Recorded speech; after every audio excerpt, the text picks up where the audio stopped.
I don't live my life to please anyone. I don't care what anyone thinks. You don't like me, don't talk to me. Problem solved. Your approval isn't my responsibility. Your opinion isn't my concern.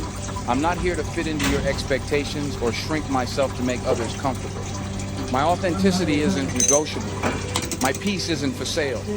I've learned that people-pleasing is a prison you build yourself. True freedom comes when you stop auditioning for affection and start living for the truth.